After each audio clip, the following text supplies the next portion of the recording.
Hi friends, ఇవన్నీ ఏంటనుకుంటున్నారా? Passion fruit. చూడ్డానికి టెన్నిస్ బాల్స్ లాగా భలే ఉన్నాయి కదా. మేము ఊరెళ్తే చాలు ఏ ఏరుకుంటూ ఉంటాం.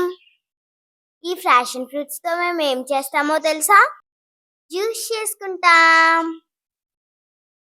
చూడండి ఒకేసారి ఎన్ని పళ్ళు కిందన పడి ఉన్నాయో. వీటన్నిటిని జాగ్రత్తగా ఏరుకొని ఇంటికి తీసుకొని వస్తాం. చూడండి, ఒక్క పండు కూడా వదులుకుండా మా నాన్న ఎలా ఎడుతున్నాడో.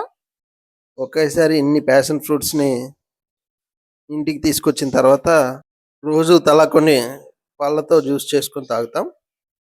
ఇంకా చాలా ప్యాషన్ ఫ్రూట్స్ మిగిలే ఉంటుంది కదా.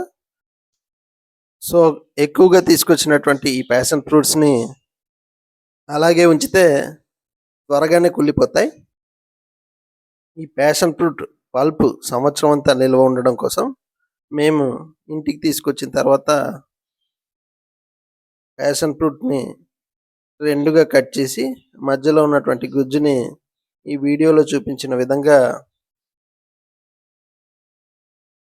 వేరు చేసి ఒక గాజు సీసాలో కానీ లేకపోతే స్టీల్ డబ్బాలో కానీ నిల్వ ఉంచుతాం.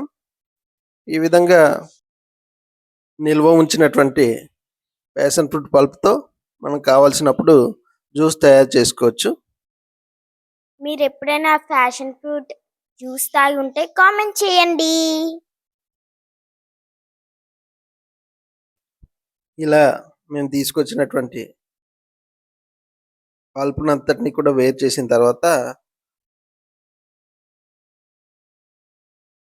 ఒక డబ్బాలో వేసి ఆ డబ్బాని డీప్ ఫ్రిడ్జ్లో స్టోర్ చేసుకుంటాం.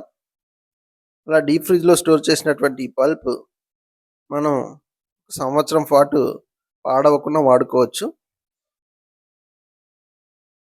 మన ఇంటికి ఎవరన్నా చుట్టాలు వచ్చినప్పుడు కానీ లేకపోతే మనకు తాగాలనిపించినప్పుడు కానీ ఈ పల్పుని తీసుకొని ఒక గ్లాసెడ్ నీళ్ళలో 2 స్పూన్స్ పల్పు కలుపుకొని మనకు తగినంత పంచదార కానీ తేనె కానీ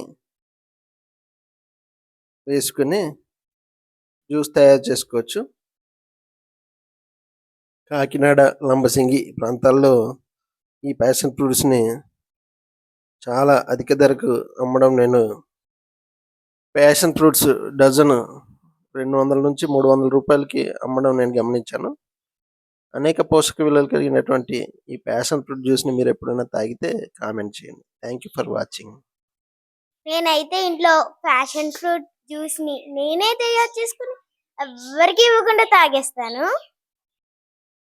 నాకైతే జ్యూస్ చాలా చాలా చాలా ఇష్టం. మా ఇంట్లో చుట్టాలు వస్తే వాళ్ళకి కూడా ఫ్యాషన్ ఫ్రూట్ జ్యూస్ మాత్రమే ఇస్తాం. Thank you for watching my YouTube channel Lalitha with Karthik. Please subscribe.